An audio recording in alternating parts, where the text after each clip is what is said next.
I'm come from Israel, that's in the Middle East, a tough place, tough neighborhood. No mercy for the weak, no second opportunity or chance for those who cannot protect themselves. But we are fighting and surviving and flourishing. In global politics, the Middle East used to be synonymous with the Arab-Israeli conflict and the issue of the Palestinians. But the last 20 years have seen a broad realignment along a confrontation between the West and radical Islamic terrorism, and between the Sunni and Shia divide among predominantly Muslim-majority countries, and widespread instabilities following the Arab Spring of 2011. It is a complex situation that requires thoughtful analysis and understanding. Welcome to the panel, the search for peace, stability, and development in the Middle East and beyond.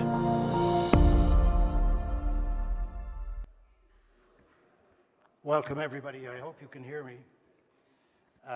It's a great honor and privilege for me to have been invited to moderate this panel for reasons that may not be obvious to most of you, but have to do with the fact that the Middle Eastern region is very close to my heart. Part of my schooling was there as a young boy, as the son of an Irish peacekeeper in service with the United Nations. I lived in Jerusalem, in Beit Hanina, in fact, and my sisters would cross through Mandelbaum Gate into the Israeli sector to a school, and I would go into the old city when the city was divided and East Jerusalem was under the Hashemite Kingdom of Jordan. That was 1965. We then lived in the north of Israel in Tavaria, in Tiberias, and I went horse riding in Vedat HaGalil, which was fine. And then we went to live in Damascus for 8 months. And we left the Middle East 2 weeks before the Six-Day War broke out. We went back to Ireland. My father's replacement, an Irish Army officer, was shot dead in the opening days of the Six-Day War. And he was killed on the Golan Heights. So for me, this is a very important set of issues, a very important panel, a distinguished one, and a very distinguished audience, I might add. But I would like to just begin by reading something from a book I have in my hand, as you can see. And it says, "Never was the world more united in its destiny and more fragmented in its structure. In theory, the individual nation-state should be an eclipse. It is not a viable unit of security. It does not function as an autonomous economic system, the nation-state. It cannot hope to solve environmental problems within its own limits. Yet there has never been such a proliferation of nation-states as in the last half-century. The international system is decentralized through the existence of nearly 200 units, 193 members of the UN. And the next paragraph begins, the multiplicity of nation-states in the world where sovereignty has lost a great part of its meaning is the central political anomaly of our age." Now, this comes from a book on diplomacy by Abba Eban, former foreign minister of Israel, and I think he was the second ambassador to the United States. And it rejoins in sentiment exactly what Boutros Boutros-Ghali told us in 2015 by live video feed from Cairo in his last months of life. He told us the UN nation states, it's no longer the only game in town. We have to have structures of international governance that bring into play civil society. We have to have democratic voices of people coming to bear on the decisions that affect their lives most importantly, and the corporate sector as well. And so the UN is challenged not just to reform the Security Council, which is currently very dysfunctional, but also to include the voice of the people from the grassroots. And in fact, it has been said by some writers that globalization and civilization, for the first time in human history, civil society is organizing across borders. We've heard previous speakers in the past few days comment on this, and how it's creating new dynamics for change. And in fact, in the Middle East, unless we have civil society having a stronger voice in the decisions that are being taken by the political leaders, and factoring in also the role of the private sector, the corporate sector, we are probably not going to see the kind of changes we want to see. And I'll touch a little bit on those as the questions come along, and I introduce the members of the panel. So I just wanted to say, this is why I'm here, because I believe in the future of the Middle East with great hope, and And so I will begin by introducing our panel. Prince Turki AlFaisal Saud, Chairman of the Board of Directors, King Faisal Center, and former ambassador to the United States and to my own country, Ireland. I think I'm the only Irish person here, but never mind. And to the United Kingdom.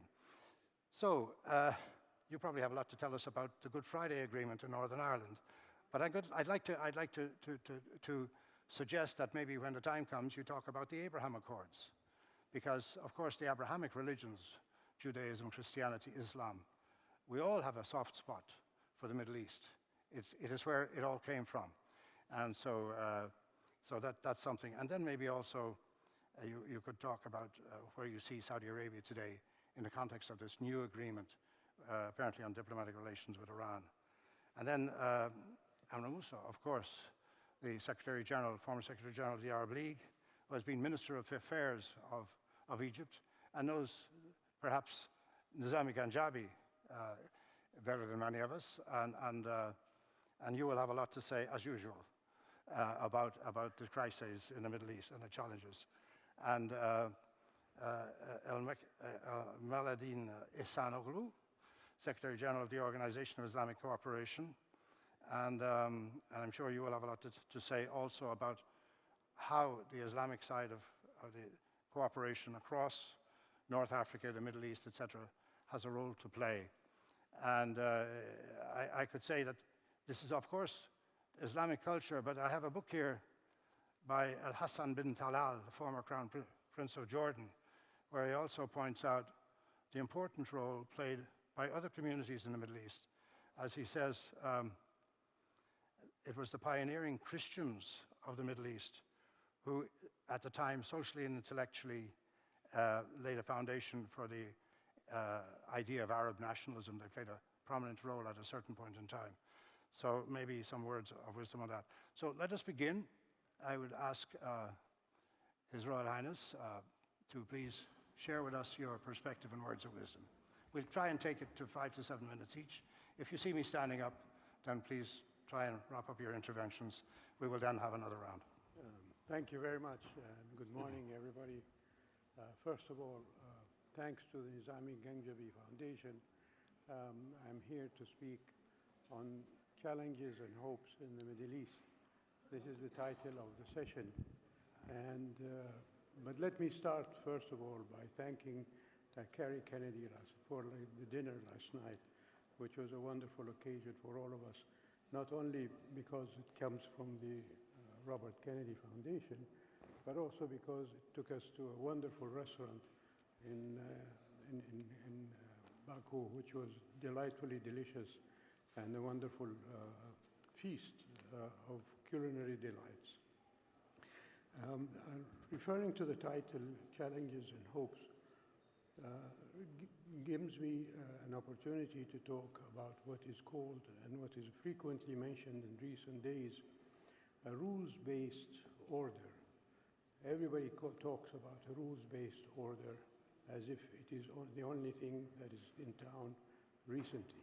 Well, since 1945, we were supposed to have a rules-based order for the world. And the irony, I think, there is that particularly as the Ukraine crisis erupted and engulfed all of us and its consequences, this phrase has become frequently used. If I may respectfully say, as the president of East Timor said the other day, the Ukraine situation is not the only problem in the world. It is the most recent, but we've been faced in our part of the world of a crisis in the rules-based order, whether it is in Palestine or in other places, that require not only equal attention to the Ukraine problem, but also a necessary outlook for a solution. And as our whip-wielding moderator mentioned in his introduction, the UN definitely needs revamping in order for us to have a veritable, equitable, and just rules-based order in the world. So the United Nations Security Council needs reform yesterday, not tomorrow, in order to meet the challenges of the Palestinian issue, the Libyan issue, you name it, the Yemen issue, etc., all of the existing hotspots that exist not only in the Middle East but also extend to other places like Afghanistan and other human tragedies like the Rohingya and things like that. So the other point, I think, as you also, our moderator mentioned, which gives me the other side of the title, which is hopes for the Middle East. And we all witnessed yesterday and today the agreement that came about between Saudi Arabia and Iran with the mediation of China. That, I think, gives me hope that difficult issues can find resolution.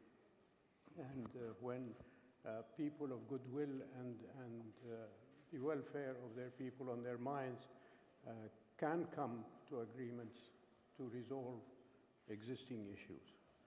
And I'm very careful not to anticipate what is going to happen as a result of that agreement, but I can say that there is a lot of anticipation that that agreement will lead to really a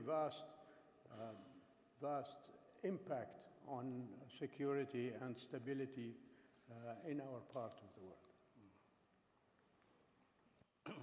Thank you very much. So perhaps we could turn the floor to Amre Moussa and hear your comments. Thank you very much, Moderator. I wish to start by referring to the previous panel this morning here, when Ambassador,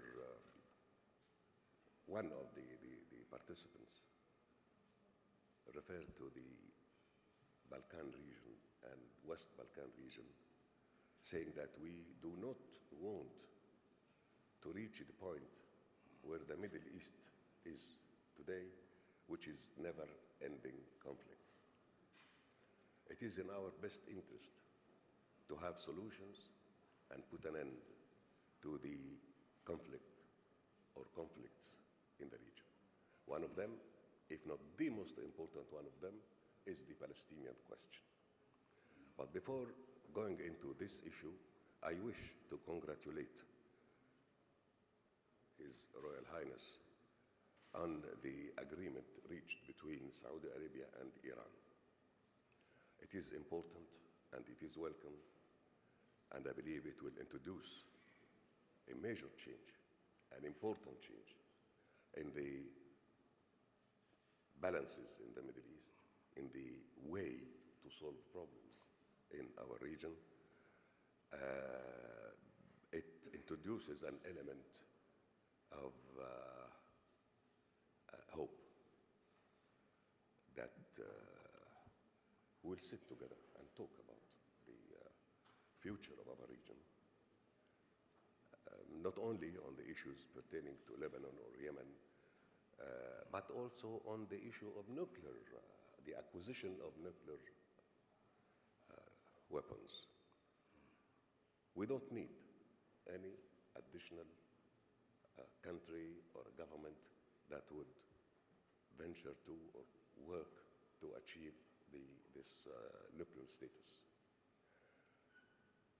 We must talk about the Middle East as a region free from all weapons, nuclear weapons and weapons of mass destruction. This is an issue that pertains to us in the Middle East. We don't need foreign powers to talk about the situation in the region. And I believe one of them is how to build a zone, the Middle East, a zone free from weapons and from all mass destructive weapons, not only nuclear, but also that. And here that brings Israel into the equation. It's not only Iran. Why should we talk about Iran alone? If there is another nuclear power, known to be nuclear power, that has the same the nuclear weapons. It is a illogical situation that one that has not acquired is being pressured not to acquire, and the one that acquired, there is not a single pressure on it to be serious about issues pertaining to peace, stability, nuclear weapons, and so on. So this came to my mind as we learned of that agreement yesterday between Saudi Arabia and Iran that was signed in Beijing in China. That's one thing. The other thing is about the Palestinian question. Until now, we haven't achieved real progress because of several elements. One of them, the most basic element of them, is the military occupation of the West Bank and Gaza, and Jerusalem, East Jerusalem. This has to be discussed, but discussed quietly. The time of shouting and shooting should be over. But again, we have learned of the news of not only shouting, but burning villages in the occupied territories, destroying them upon the heads of its inhabitants. This is something that puts before the international public opinion a very serious situation, that international law, the law-based order, quote unquote, has no place to be found when it comes to the Palestinian territories, when it comes to the West Bank, occupied West Bank and Gaza. This has to be put on the table, that the continuation of the foreign military occupation in the West Bank, Jerusalem, West Bank and Gaza has to come to an end. That Israel as a state would be recognized as a member of this community of the Middle East. We have, for that purpose, we have adopted the Arab Initiative, Beirut Initiative,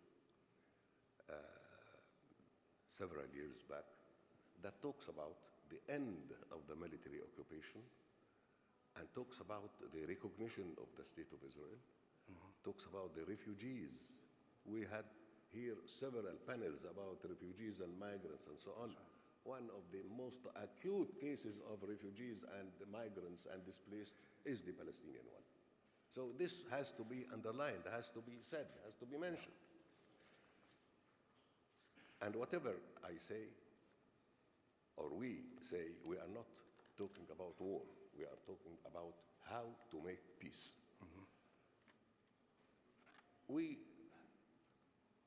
heard them in Israel talking about peace, but littering the occupied territories with settlements and with settlers. And that is illegal. And you cannot build any order on an illegal situation. And I don't think any country, any sound policy by any country in the world would give an occupying power the right to stay and to evict the people from their territories, from their lands, from their villages. I'm glad that Prime Minister Olmert of Israel is here. I see him. He tried with late Nasser Arafat to reach some grounds for negotiations, sound negotiations. And perhaps he would be given the chance to explain to us what kind of peace he believes would be a durable one. Because at least he was speaking peace. But there are others who are speaking war and destruction and violence and killing and burning villages. Those have no place at any table, any forum, any panel. that speaks about peace. Peace means you are committed to move on and to recognize that the other side, which is the Palestinian people, has the right to self-determination. As they say Israel has the right to security, and I say yes, Israel has the right to security. Has the right to existence? Yes, I say so. Yes, has the right to existence. Has the right to be recognized? Yes, has the right to be recognized. And we said so. We drafted that. I myself participated in the drafting of that initiative in Beirut back in 2002. So we have no complexes. We want to establish peace. Those who want to talk peace are welcome. Those who don't want to talk peace and, in fact, perpetrating a situation of an impossible proposition of peace. If there can be no peace while people are being burned, are being evicted, are being killed, are being prevented from having a normal life in the occupied territories of East Jerusalem, West Bank, and Gaza. So, a panel speaking about the Middle East has to speak about peace in the Middle East. First question, you can ask us, you can ask whoever here from Israel, are they ready to accept two-state solution? And by state of Palestine, I mean a viable state of Palestine, not just some music and a flag, a viable state of Palestine. Are they ready? I ask you, Mr. Moderator, to ask Prime Minister Olmert to answer that question. I heard him before, and it is an opportunity to talk seriously about peace. If there are other voices talking about war, this is a different story. We have nothing to do with that. Thank you. Thank you. Thank you very much. Of course, I mean, for many, many years, for decades now, tragically for decades, and I feel very guilty about this, but I think the biggest failure of the United Nations is, in fact, the failure of the world community to actually address and satisfactorily resolve the Palestinian question in the favor of Palestinian rights. It goes back almost to the foundation of the UN, at least the years that immediately followed. And we've had so many resolutions, UN Resolution 242, I think it was, even where Abba Eban, in fact, even played a role in that resolution that committed Israel to withdraw from the occupied territories to secure frontiers for everybody. But, and we've had so many UN Security Council resolutions since then. And so when we talk about double standards, and I know this is a big concern, you know, we have double standards where the Security Council is concerned, even where the five powers with the veto power actually agreed on a number of issues, let alone situations with Ukraine where they cannot agree and where we end up with 6 General Assembly resolutions. But I think there was a time, and it is still the time, when the crux of the issue of peace in the Middle East resides with the resolution of the Palestinian question or challenge. But since that time, we've seen conflict spread throughout many other countries in the Middle East. Sudan, even Eritrea involved in Ethiopian conflicts. And Mali today, you may not consider Mali part of the Middle East, but Mauritania and Algeria and the Western Sahara story. Algeria itself has, Morocco, Algeria have had issues. A horrendous war in Syria, which has been going on for far too long, that has involved interventions by Israel, by Russia, very notably by the United States and by Turkey. And of course, we cannot forget the destruction of Iraq that came about from the liberation of Kuwait. So it really is like we need a completely different approach than whatever has been the approach up to now, because it hasn't worked. And it has to be one which is inclusive, I would say, also of the peoples and the civil society movements in the Middle East. But let me turn the floor over to our next speaker from former Secretary General of the Organization of the Islamic Conference, Ekmeleddin Ihsanoglu. Maybe you can give us a perspective on this from your point of view and your experience. Thank you, Mr. Moderator. Allow me first to express how grateful I am for the Islamic Ganjavi Foundation to invite us here and to organize such a panel and to witness the progress Islamic Ganjavi Forum has achieved in the last 10 years. Mr. Chairman, the title of this panel is The Search for Peace, Stability and Development in the Middle East. And this has been going on for a long time, but we never attained this objective. I am trying here not as a former Secretary General of OIC, but as an intellectual, and an attempt for a new approach. And this new approach relies on two wings. The first is trying to understand the genesis of the Middle East countries as such. We know it and live through it. Second, what could be the future projection or the future project for a better life in the Middle East? When we look today to the peoples of the Middle East, we find that the people in the Middle East, they share certain values and attitudes, and they currently also share a deep state of despair, misery, and pessimism.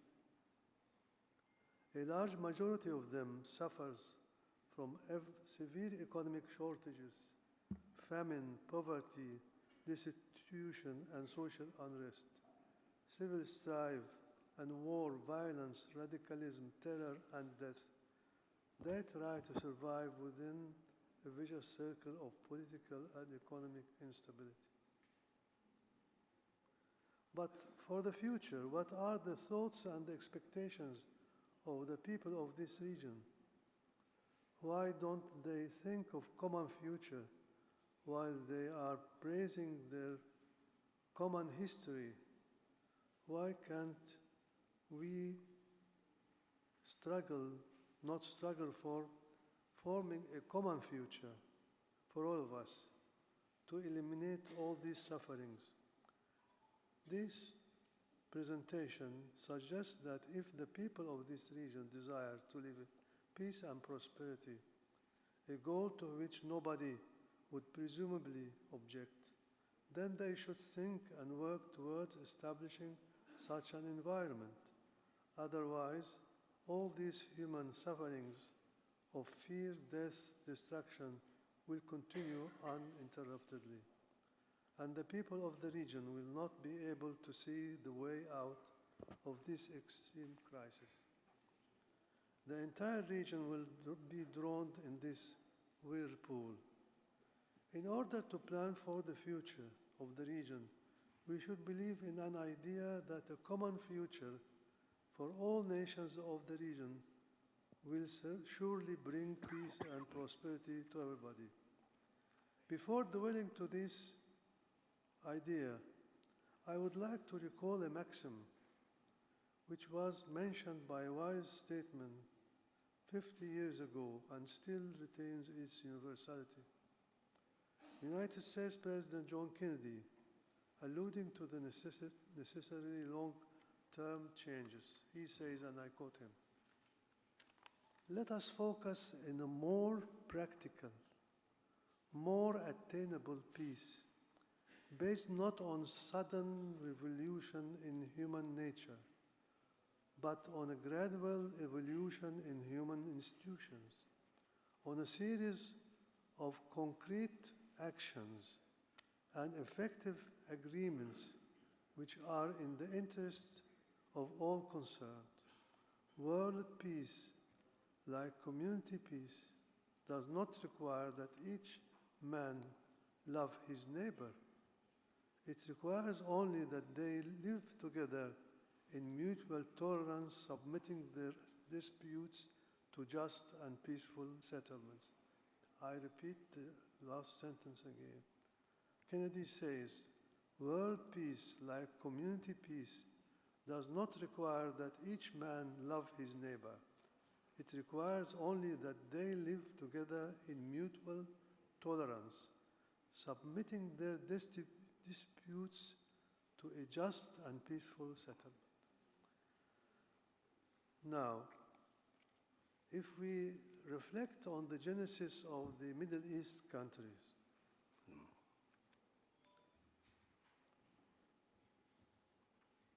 from the balance of power perspective, these countries, the Middle East countries, lived for 4 centuries under what is known as Pax Ottomana.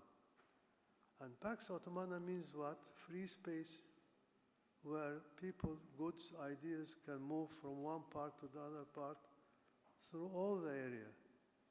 And we have here among ourselves a great academician and statesman, President Ivanov of North Macedonia, who has been an authority on the Pax Ottomana.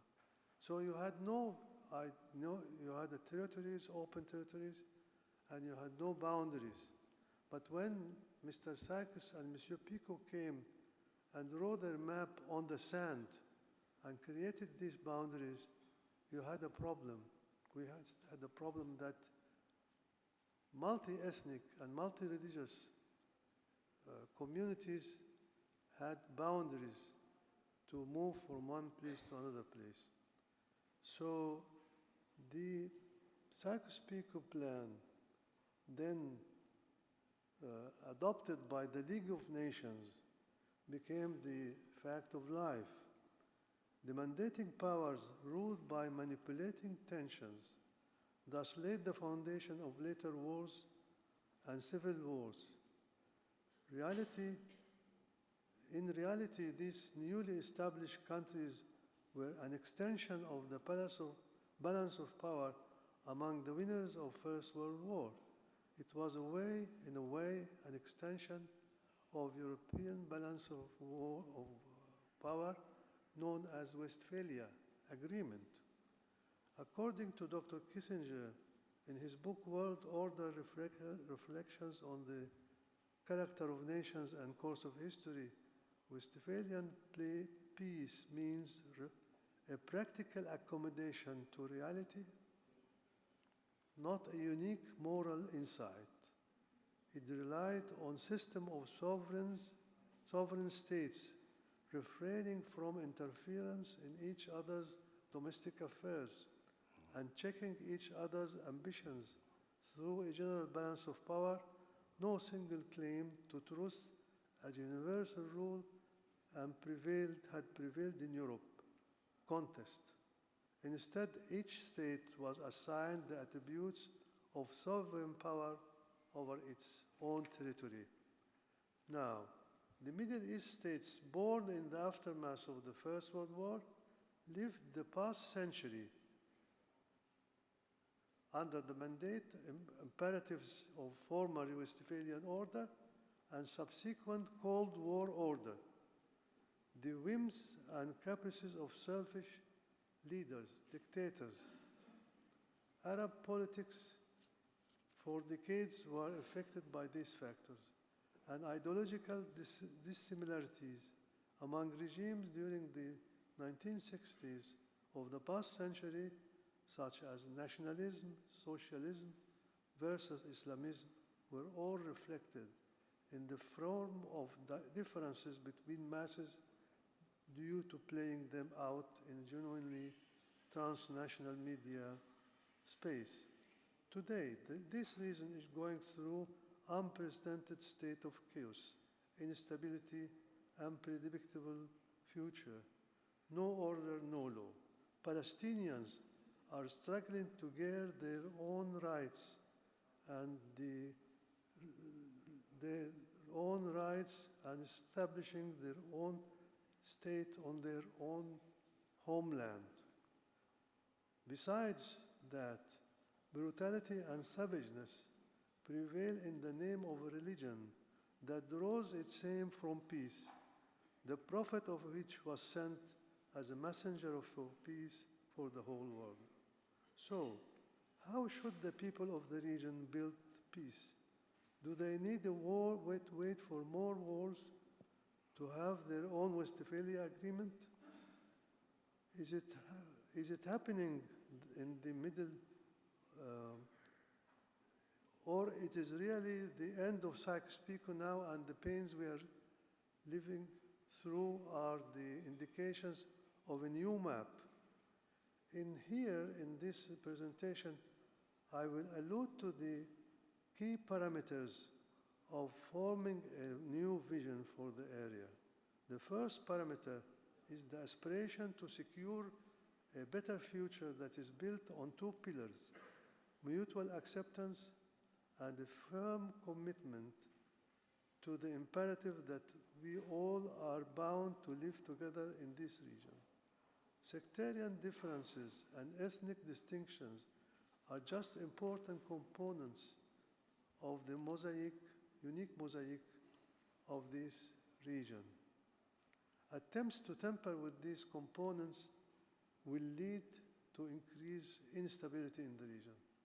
The second parameter in this vision is embracing the spirit of modernization and moderation. In my understanding, embracing moderation and modernization is the panacea towards many ills, extremism, and all the problems we're suffering. The vision, the third parameter in the vision, which relates to political stability, contains two important factors that reinforce each other. The first is the strong rejection of state disintegration in the region. Disintegration should not be accepted, whatever justification or reasoning is made for the fragmentation or division of countries into smaller units or states. Just the opposite, politics towards integration should be encouraged and developed. Remember the brutal, bloody, and destructive wars that occurred in the 1990s during the disintegration of Yugoslavia, which caused 140,000 deaths and resulted in 4 million people being displaced. Now, these all countries came out of Yugoslavia are queuing to be member in the European Union and to be integrated again in the European Union. So we have to learn this lesson. Now, the objective is not to redraw borders of the region. The objective is to make these borders a point of coherence, cohabitation. The fourth parameter in this vision is economic dimension. As you mentioned, Mr.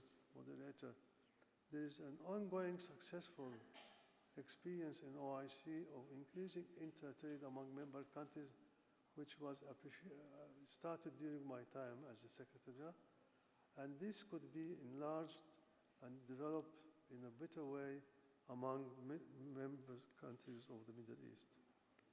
Now, the increasing economic and commercial ties among the Middle East states has the potential of breaking the vicious circle of violence and political instability. With all these four parameters, the ensuring human rights and fundamental freedoms, good governance, and the rule of law should be an imperative to improve the societies in the Middle East. Now, coming to the end of my observations, let me say that this region, compared to other regions, is geographically more connected and historically share a common past. It also has enormous economic potential on the supply side with gigantic sources of energy and natural gas.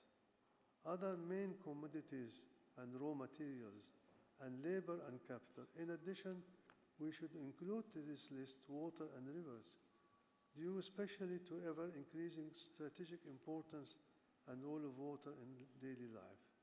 On the demand side, the region has youngest population in the world, which implies massive need for almost all consumer goods. A better future of the region hinges upon developing an effective regional strategy that also takes into consideration interregional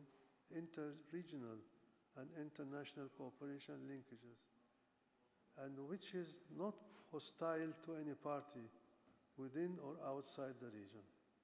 Lastly, I would like to reiterate the call I made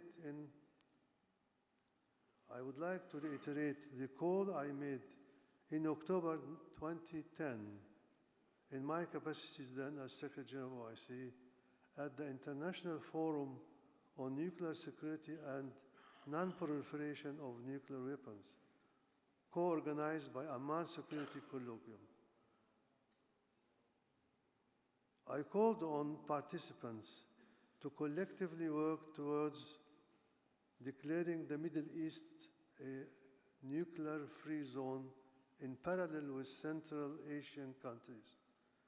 Successful example, in concluding, the process of developing this peace vision should start immediately through regional dialogue, which is the only way to build a political consensus. And let me again, at the end of my intervention, remind you with the maxim I pronounced at the beginning of my paper, quoting President Kennedy, world peace, like community peace, does not require that each man love his neighbor.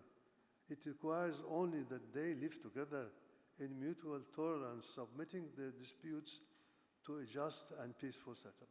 Thank you. Thank you.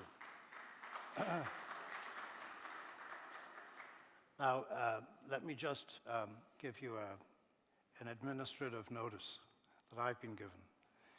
Can I please ask the audience to turn your phones to silent, if not off? Apparently, there is some interference, and so that would be very much appreciated. Now,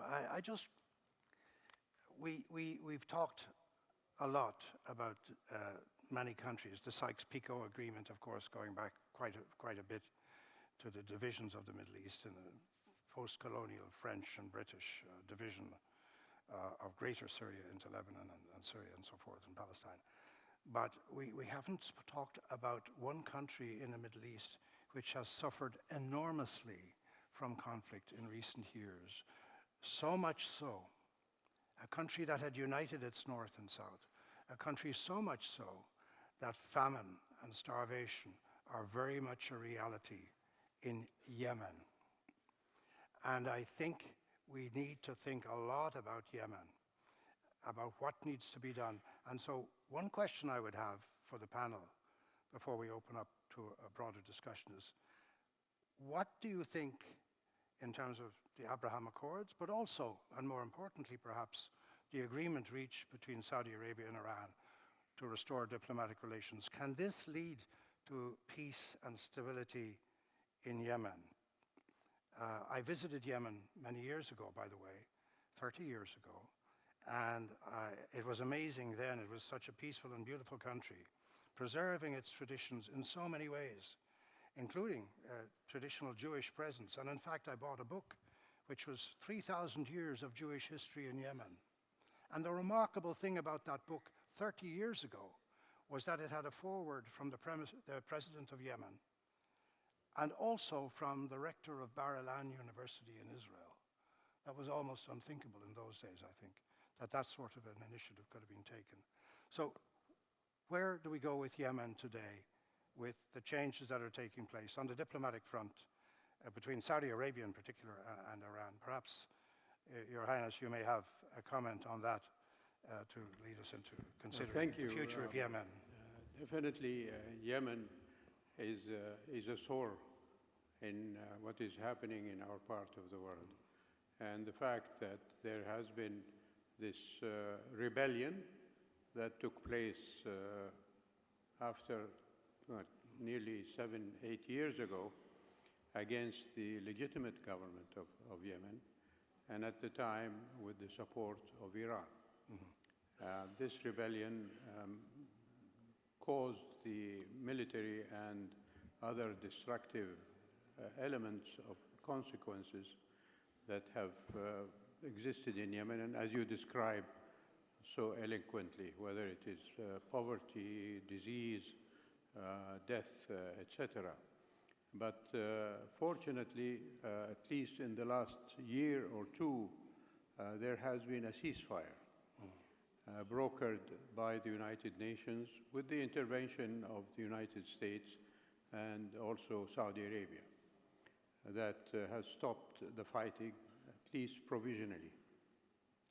And the fact that the Houthis are, if I may say so, beholden to Iran for support, particularly in terms of missiles and drones that have been a means by which the Houthis would launch these missiles and drones against Saudi Arabia and other parts of Yemen in their fight against the legitimate government. Now, with the brokering of the peace between Saudi Arabia and Iran, as I mentioned earlier in my statement, I'm hopeful that that will have a direct influence on events in Yemen.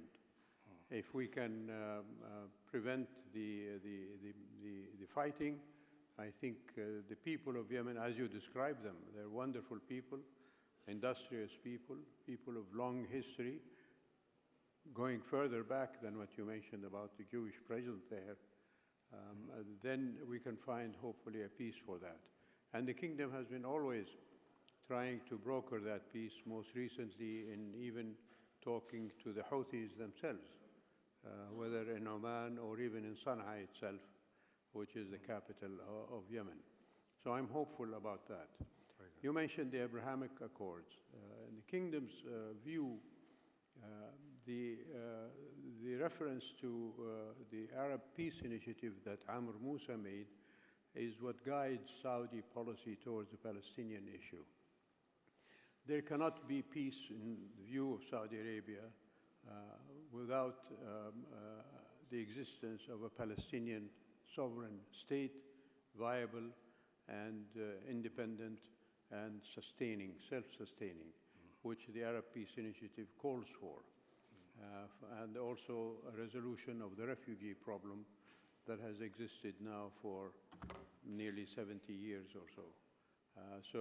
The Abrahamic Accords, while every country that entered into it had the legitimate and sovereign right to do that, in the view of the kingdom, does not deal with the Palestinian issue.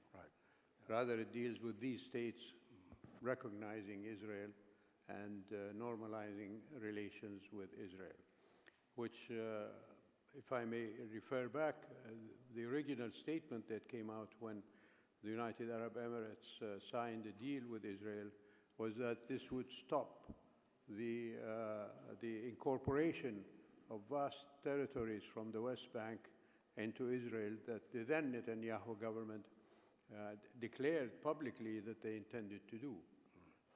Unfortunately, since the signing of the Abrahamic so-called Accords, Israel has further expanded its acquisition of Palestinian territory, which, according to the United Nations, is illegal.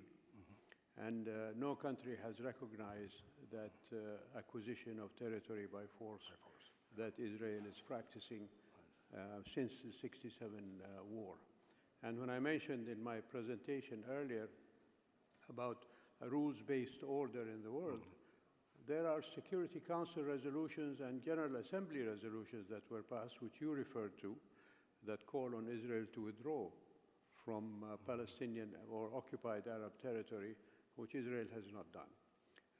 So that is something that needs to be engaged in and put pressure on Israel to implement those resolutions. And the unfortunate thing is that, as I also mentioned in my presentation, the United Nations Security Council structure prevents a follow-up on those resolutions for implementation. Those resolutions called for the inadmissibility of the acquisition of territory by force, but when it comes to voting in the Security Council on how to implement that principle, then we have a veto from the United States. So fixing that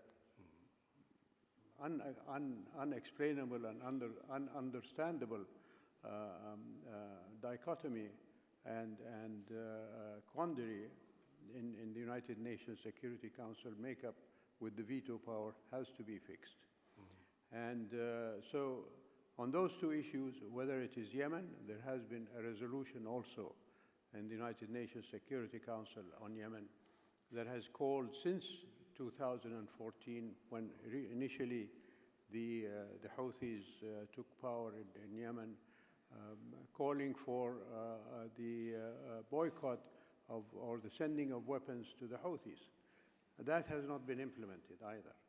So there is a failure there in how the United Nations, and when it comes to implementing its own resolutions, is falling short and not being able to implement what it has declared is its policy in these Security Council resolutions. Right.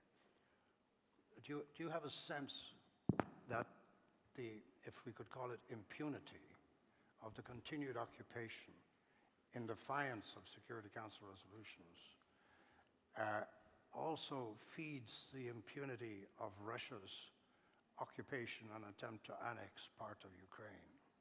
Well, if you look at the history of the Middle East from the Second World War, which I would also respectfully add to Ekmeleddin Ihsanoglu's presentation there, it was not only a matter of breaking down or breaking up the Pax Ottomanica, as he mentioned, but it was also at the time a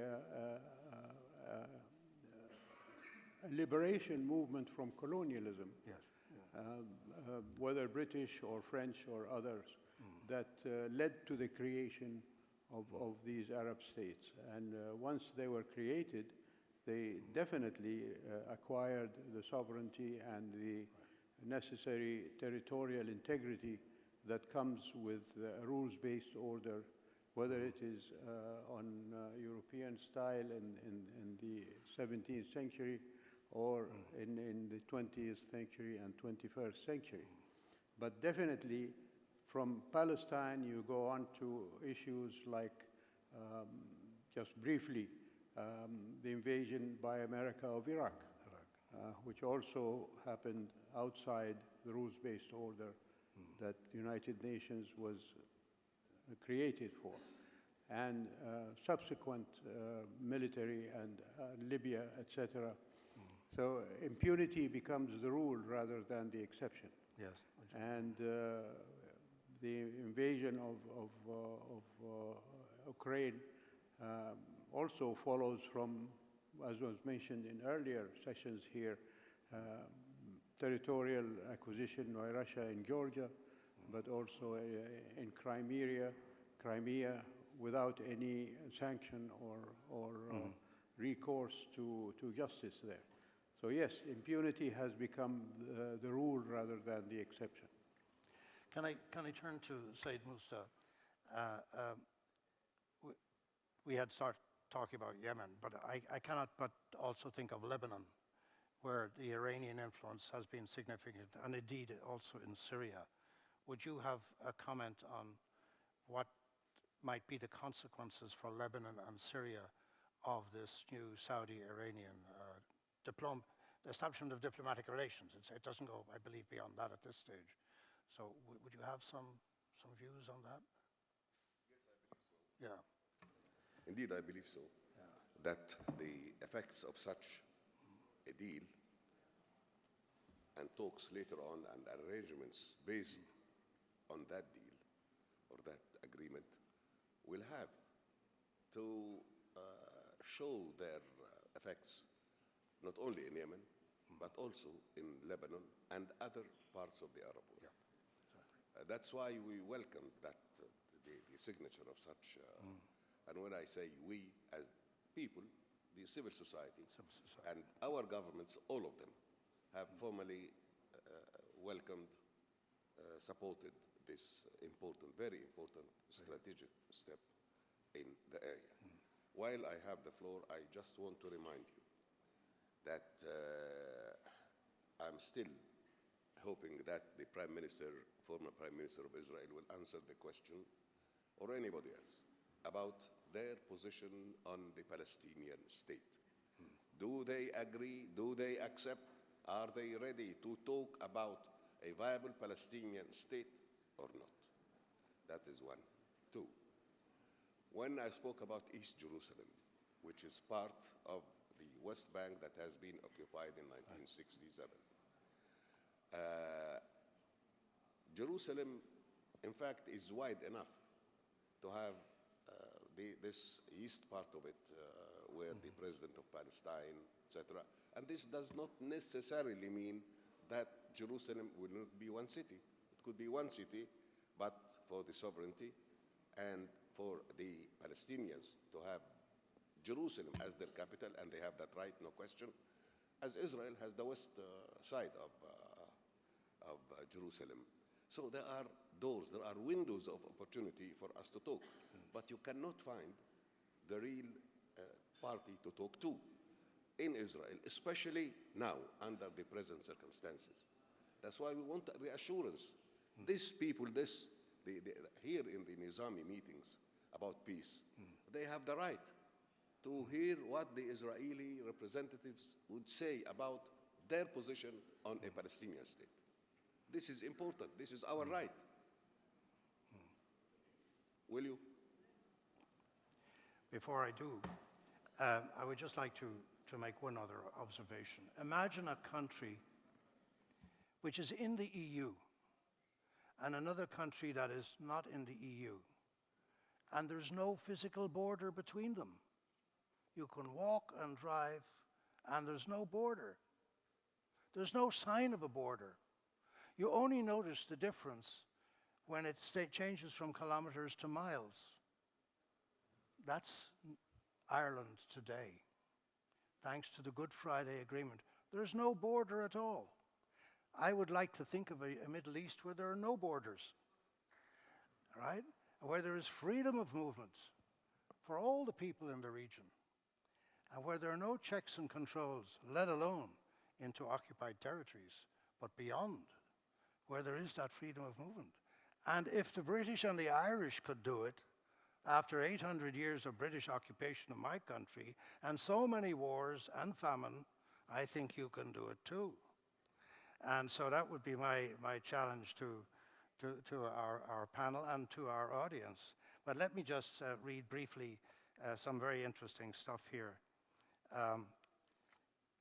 Since the overriding Arab belief holds the Palestinian issue as the criterion of legitimacy, it was obtuse of Israeli leaders to seek avenues of achievement in other fields. The crowning accomplishment of Israel in the framework of the peace process was to have established a contractual relationship with the mainstream Palestinian organization. To endanger this in favor of a few scattered settlements in the heart of the Arab population centers was to take a broad step in a march of folly. Right? Only Benjamin Netanyahu, the newly elected Israeli leader 20 years ago, failed to comprehend the centrality of the Palestinian issue in the Middle East. No less an authority than Abba Eban, the former foreign minister of Israel, who was in fact the foreign minister when I lived in Israel. So I would encourage Israeli politicians to please read his book on diplomacy for the next century, because we're already definitely into that century right now. So, so that brings us to, I mean, I don't know if there would be perhaps our Mr. Ekmeleddin. Just I'd like to mention that the Organization of Islamic Cooperation, with its 57 countries, endorsed the Arab Initiative. Right. Completely.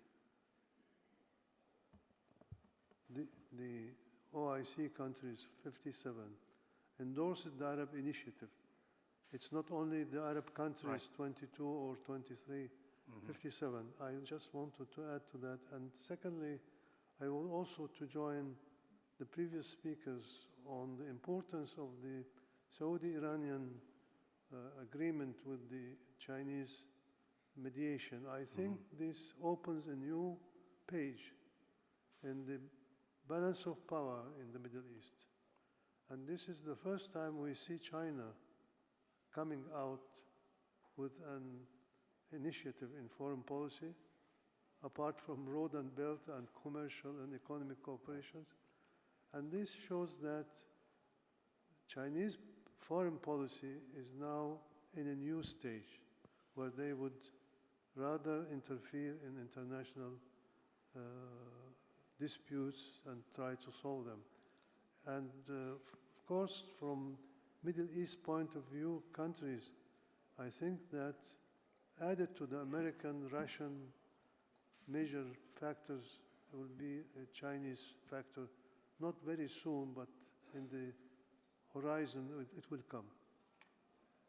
You also mentioned Henry Kissinger earlier, and some important words. He said, I've read the same book, and in fact, he also, at a certain point in the book, comments that unless the European countries get their act together, Europe will have no future. So one could also say, perhaps, unless the Middle East gets its act together, there will be no future worth talking about.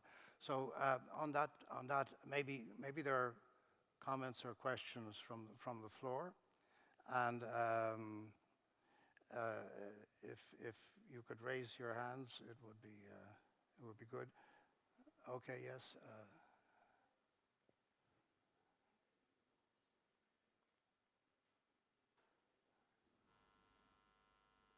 Thank you very much for this very interesting conversation. I have one question to you, actually. If we just, imagine theoretically that if we will go back, let's say in 1947, when there have been the first resolution from UN perspective about partition of Palestine and about the creation of two states, Israel and Palestine in that time, and then reflect what we missed maybe in that time. Because I think if we are looking from the Middle East perspective and trying to understand where we are, because it was actually started from that time, and it was the first actually resolution on this specific issue, because I think that maybe there have been some missed opportunities in that time, and we are trying still to find out some ways how we can get from that process. Thank you. Okay, maybe we take another one or two comments. Farida?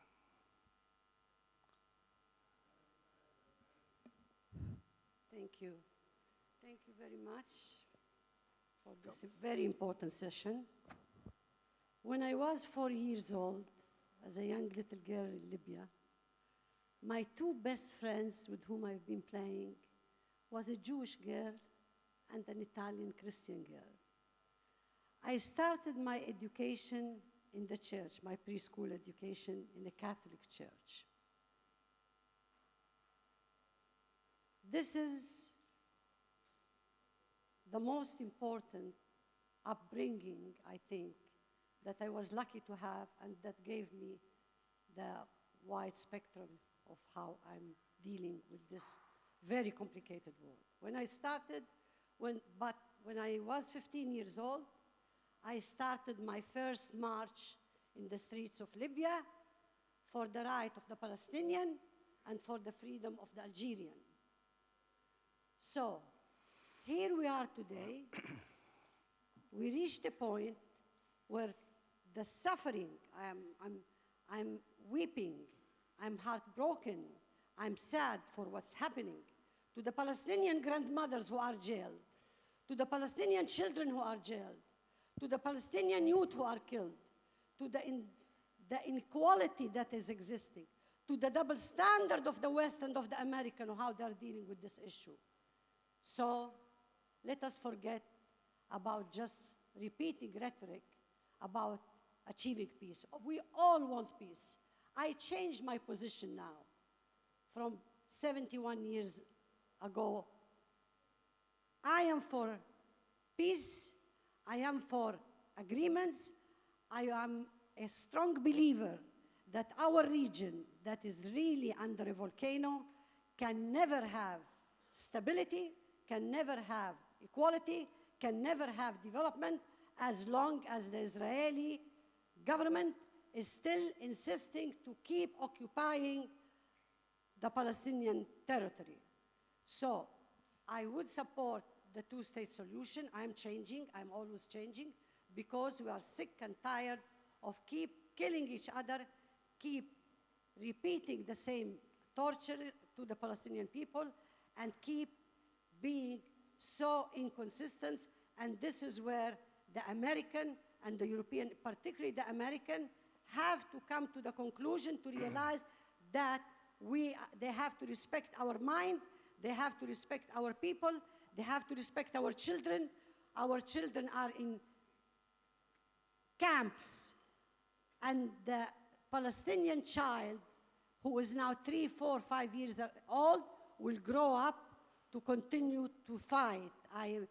Sometimes as a Libyan, I'm so tired of fighting for the case of Libya, but when I take my power from the Palestinians, courage. And I have to conclude and salute the many Jewish activists who are working with many Palestinians and with many Arabs for peace in the region. Thank you. Thank you. Thank you, Farida.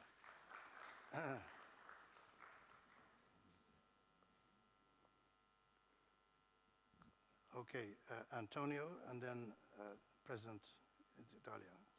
Well, it's always very difficult to get the microphone from Farida.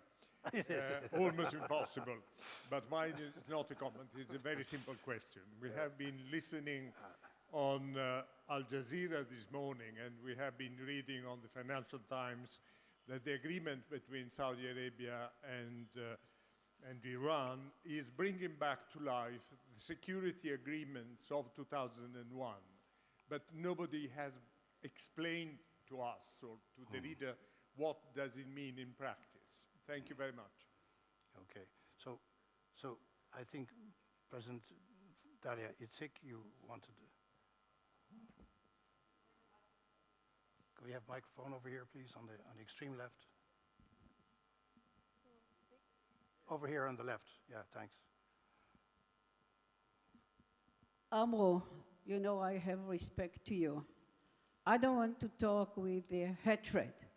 You always talk hatred. This is the old word.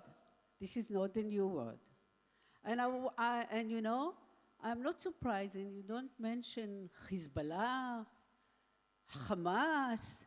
Give me one reason to one missile from Gaza. One. We are not there anymore.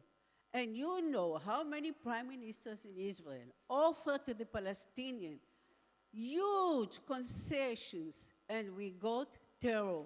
You know that. I speak with Abu Mazen. I have a lot of respect to him, and he knows exactly the situation. And you know what? I respect you. Why you have this hostility? How you can bridge the Palestinians and the Israelis with this approach?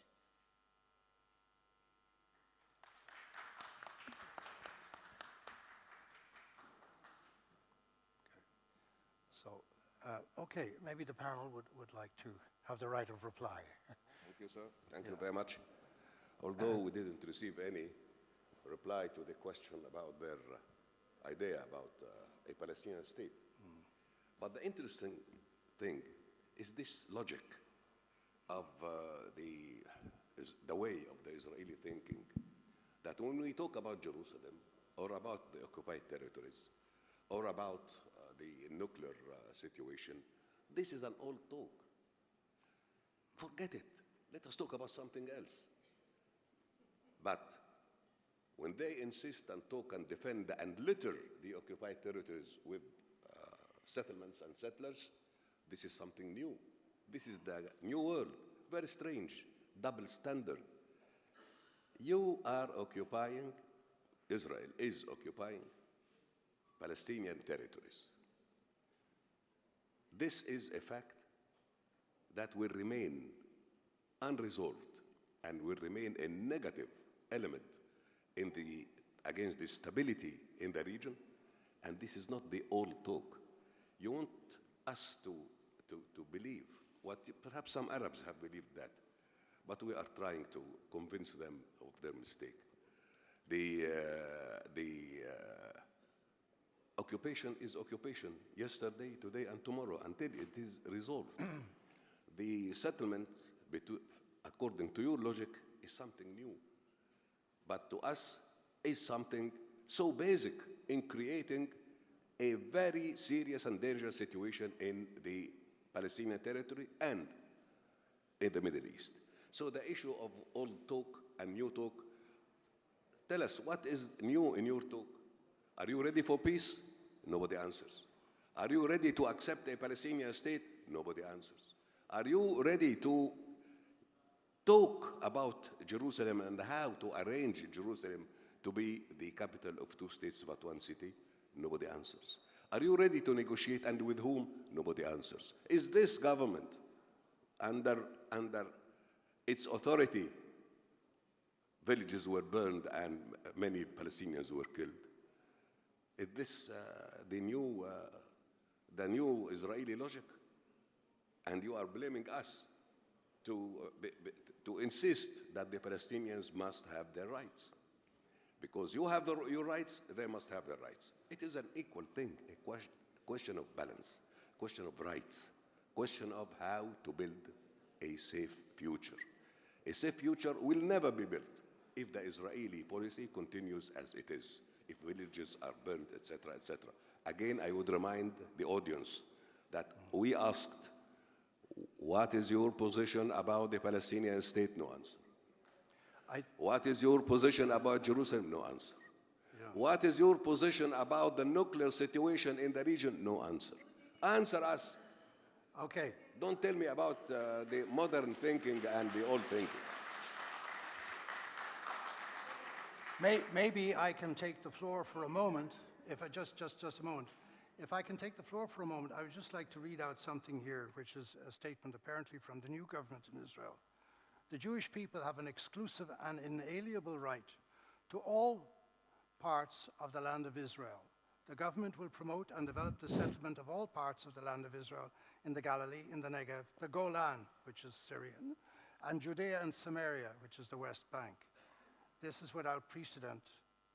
This goes beyond the 2018 nation-state law, and as a result of which, the Arab Renaissance for Democracy and Development sent a letter on the 24th of January to the Secretary General of the United Nations asking him to clarify what is the new position in regard to the rights of the Palestinians and the settlement of the issue. So perhaps we could hear from Minister Gila. Could you please take the microphone?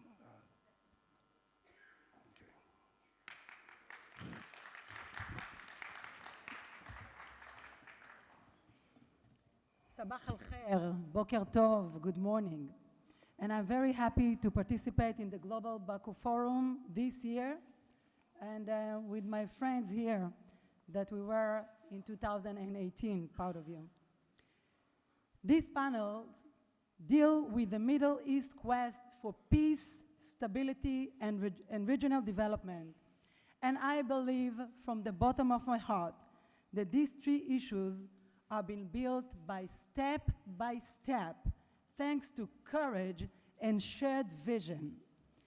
The relationship between us is important in order to bring more significant and groundbreaking moves with the aim of creating a prosperous Middle East full of cooperation.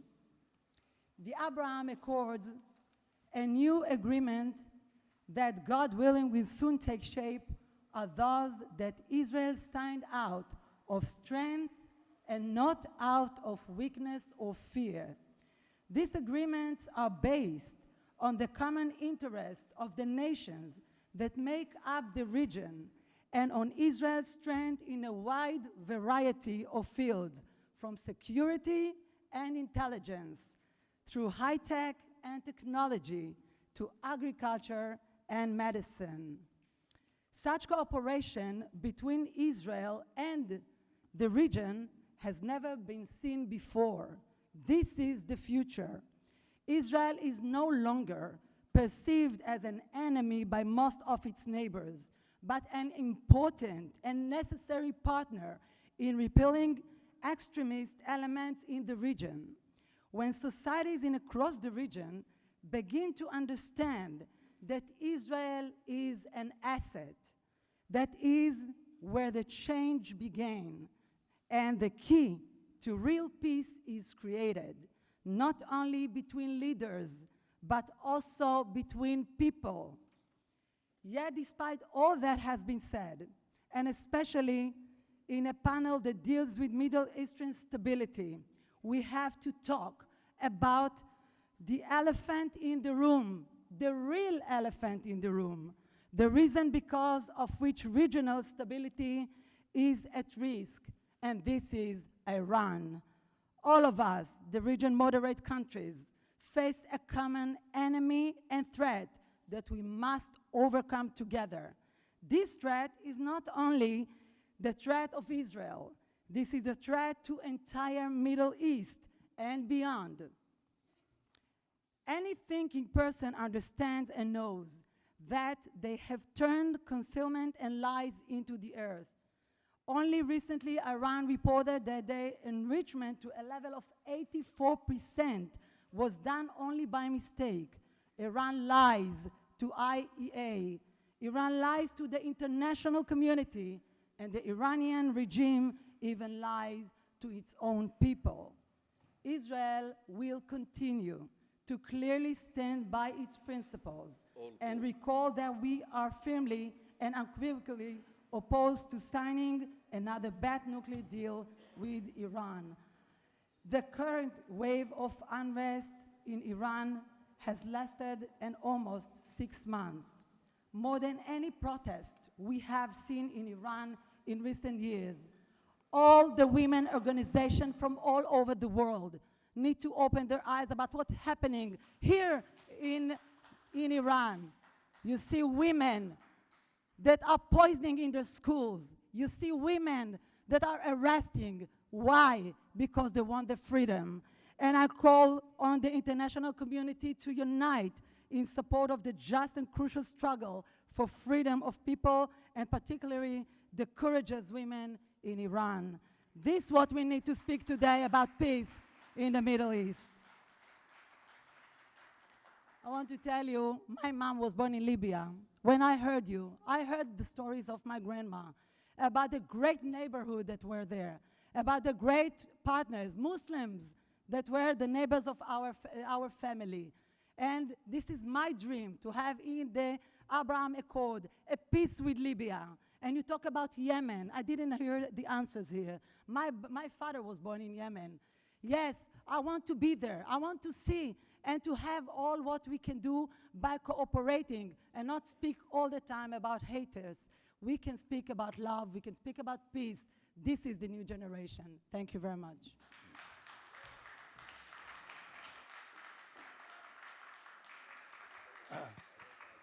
Can I ask Olmert?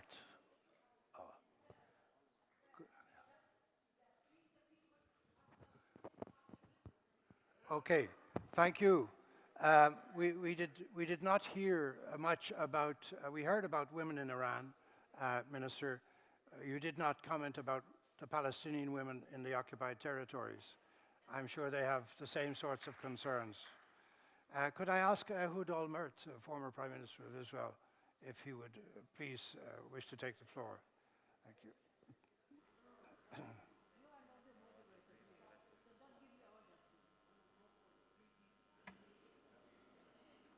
We have you a microphone, must have noticed, moderator, that not a word about Palestinian state, and all is the old talk.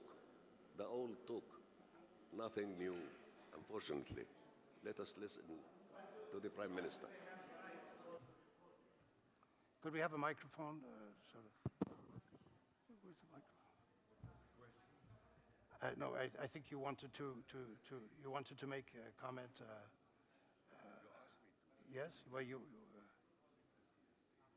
Okay.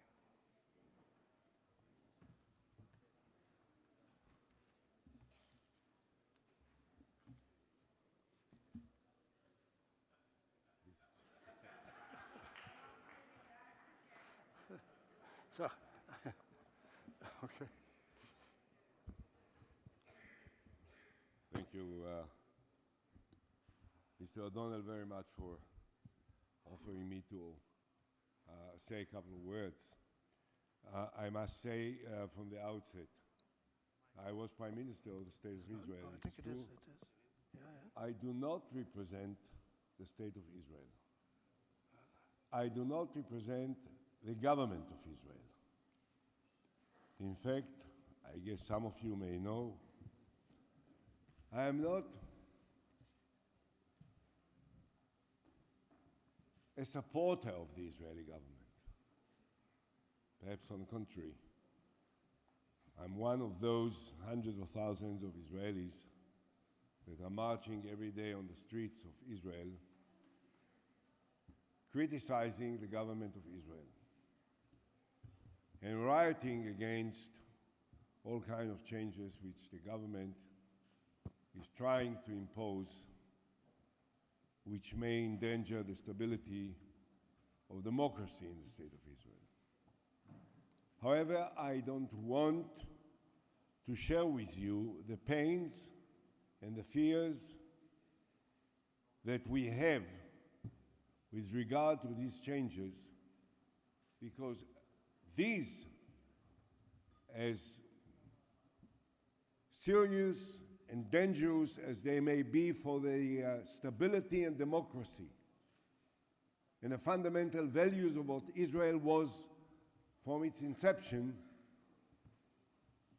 is a domestic issue in our lives, and it has to be dealt with internally by the people of Israel. And I believe that the majority of the people of Israel will express their explicit opposition to these changes in a manner that will force the government to surrender to this demand. I have no doubt about it. I wouldn't bother any of you to talk about these issues because, as I said, honestly, truly, these are domestic issues. Serious and in many ways are far-reaching in their possible consequences to the basic values of the State of Israel. They are domestic issues.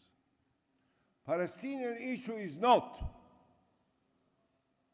Palestinian issue is part of the stability of the Middle East and maybe much beyond the Middle East. And I'm not surprised that there hasn't been any word said about this earlier by any Israeli spokesman, for the simple reason that the government of Israel to this day is not interested, doesn't care, doesn't want, doesn't make any effort to establish a platform that will create a momentum for negotiations with the Palestinians. There is Palestinian terror. Let us not overlook it. There is Palestinian terror. Terrible.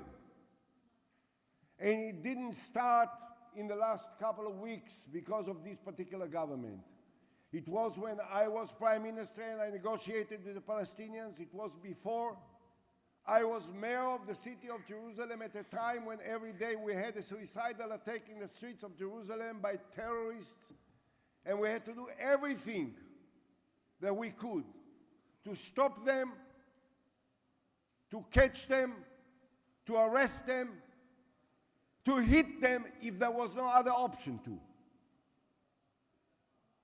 And for the rest of my life, I will remember in my heart the terrible sights of torn bodies of Israelis, of my people in Jerusalem, spread in the streets of the city, in coffee shops, in buses, in schools, in restaurants, in the highways, torn to pieces by explosives that were put by Palestinian terrorists. So no one overlooks the terror, no one ignores the terror, No one denies the need, the urge to do everything in order to hit the terrorists, to stop the terrorists, and not to allow them to do anything that may harm the lives of innocent people. Having said that, without any hesitation whatsoever, it will be unfair, indecent, and inappropriate to ignore the fact that for the last 12 years, there was not a government in the state of Israel which was doing anything that would help put back a process of negotiations between Israel and the Palestinians. I dealt with the Palestinians. I had 36 meetings with the leader of the Palestinians, and in a minute I will say what I proposed to the Palestinians, which unfortunately they were not prepared to sign, which is a tragic, which is an historical mistake that will not stop to haunt Abu Mazen and his legacy. But yet I have to say, on these days, that when I hear an Israeli minister in the cabinet saying that he hopes that Palestinian townships and villages will be wiped out, I am ashamed. When I hear ministers that talk about the need to destroy Palestinian villages, how can I seriously think that this government is anxious or is prepared or is willing or is ready to do anything in order to change the spirit between us and the Palestinians, or to reduce the desire of Palestinians that may think of terror from perpetrating these atrocities when they hear that the minister in charge of the territories in the Israeli government explicitly, publicly, officially talks about wiping out Palestinian villages. We are against pogroms. We were against pogroms when they were perpetrated against us, and we will never be in favor of pogroms perpetrated against our neighbors and our friends on the other side. And we will not tolerate anyone representing the state of Israel for saying this. And we will understand everyone that not only criticizes this, but boycotts anyone that stands for these kinds of positions. So we have to be clear. When the state of Israel talks today about the danger of Iran, we are all part of this concern. I wish I could share with you some of what I had to decide when I was Prime Minister in order to battle the danger of the Iranian nuclear program. But the Iranian problem, as serious and difficult and endangering as it is, has nothing to do with the Palestinian issue. On the contrary, the more we are distant from coming close to a negotiating process with the Palestinians, the greater the Iranian danger is. The closer we are to a solution of the Palestinian issue, the more distant the Iranian danger is. So it can't be an excuse for anyone to refrain from doing what needs to be done in order to establish the necessary platform that would start a serious, viable process of negotiations between us and the Palestinians. Now, I want to say something in response to my friend Amre Moussa. Amre Moussa, by the way, between you and me, okay, he's not an easy guy. Don't get it wrong. He can be very difficult and sometimes can be very aggressive against the state of Israel. And in the past, we had some confrontations.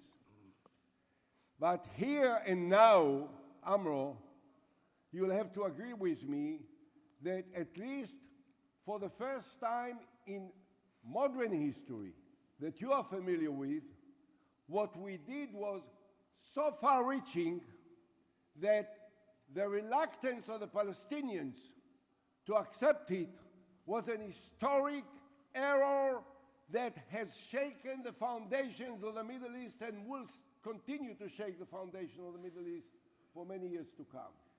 Because this is what I have proposed officially on behalf of the government of Israel and the state of Israel to Mahmoud Abbas, Dr. Mahmoud Abbas Abu Mazen, the leader of the Palestinian people. A Palestinian state, a two-state solution, a Palestinian state based on the 67 borders with minor swaps of territories so that part of the West Bank will become part of the state of Israel and part of Israel prior to 67 will become part of the Palestinian state, so the total size will be equal to the 67 borders. Principle number one. Principle number two, I agreed that all the Arab part of the city of Jerusalem will be part of the Palestinian state, and in as much as the Palestinians will agree, it will be the Palestinian capital. First time in the history of the relations between Israel and the Palestinians. It was proposed. I put it on the table. And when I told the then Secretary of State, Condoleezza Rice, 8 months earlier, that this is my plan and I'm going to propose it to the Palestinians, she writes in her book, this is not a gossip I'm telling you, she writes it in her book that when she heard me speaking, she was devastated. She couldn't believe her ears that she hears that the Prime Minister of the State of Israel in the famous Balfour residence of the Prime Minister of Israel offers her as part of the negotiating process between us and the Palestinians that the Arab part of Jerusalem will be the capital of the Palestinian state. She said, we didn't eat. It was destined to be a dinner between her and me. Every time the waiters came with food, we said, go out. At the end, she said, I had a little espresso and I ran to the hotel and I called from a safe line the president, and I told the president, Olmert wants peace. This was her impression. Number three, I proposed something which when first heard by Israelis, they were devastating. Today, I believe that a large part of the Israeli population supports it. I proposed it then on behalf of the state of Israel. The holy basin of the city of Jerusalem, which includes the old city and the Temple Mount, will not have an exclusive political sovereignty by any nation. Not have any exclusive sovereignty by any nation, not Israel, not the Palestinians, not anyone. Bravo. And that it will be administered by a group of 5 nations. The Saudis, whose historical connection to Jerusalem is widely recognized and is widely respected by Israel and in Israel. The Jordanians, whose historical connection to Jerusalem is widely recognized. The Palestinians, Israel, and the United States of America. and will be administered under the auspices of the United Nations Security Council. No exclusive political sovereignty for one country or another. Not one flag over the Temple Mount. The flags of all. Number 4, the refugees.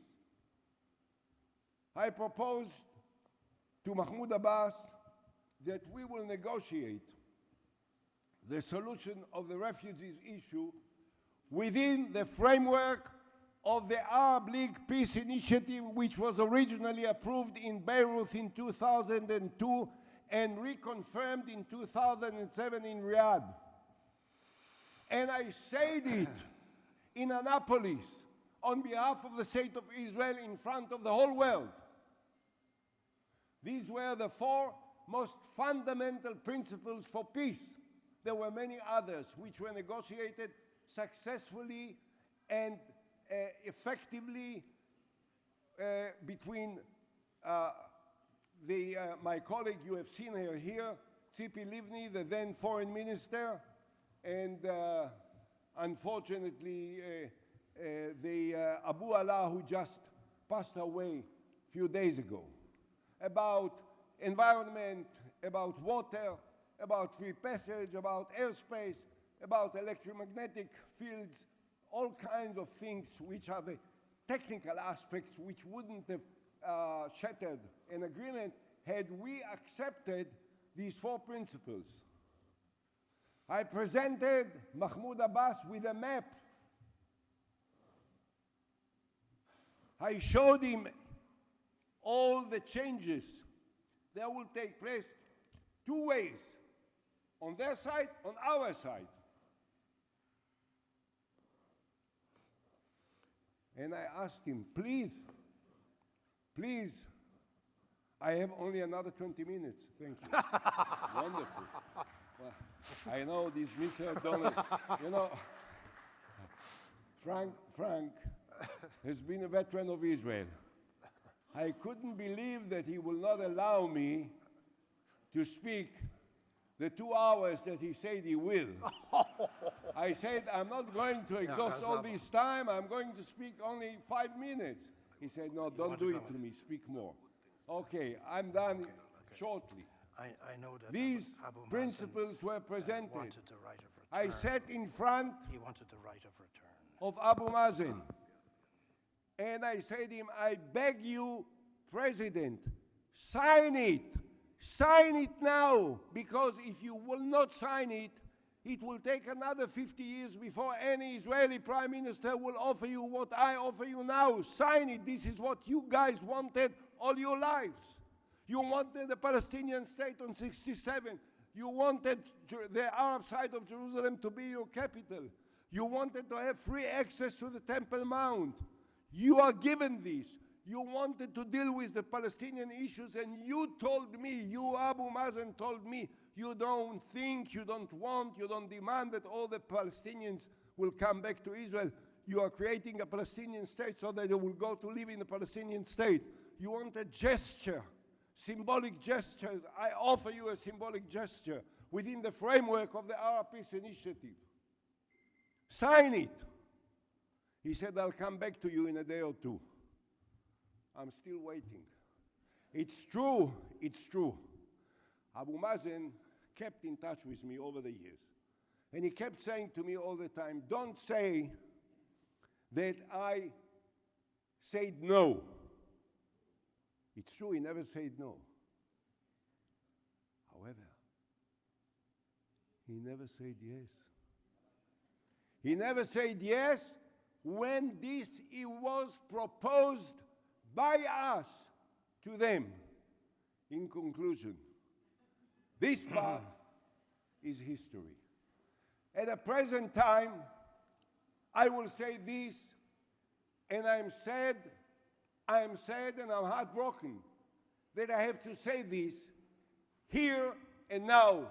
But I think that decency and honesty and integrity and loyalty to the basic moral fundamental principles of our lives require me to say this.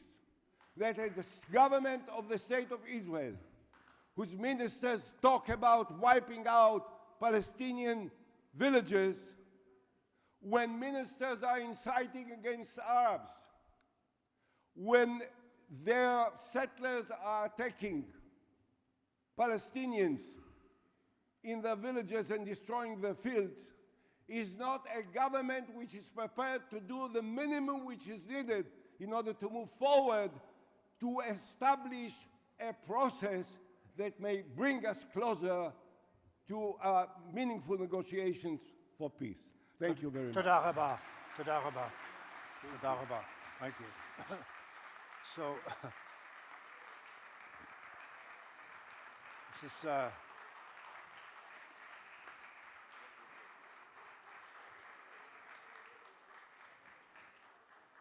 I'm beginning to think this is a great talk show, but I'd like to ask Amre Moussa, who wants to make a short, very brief remark before we go to lunch.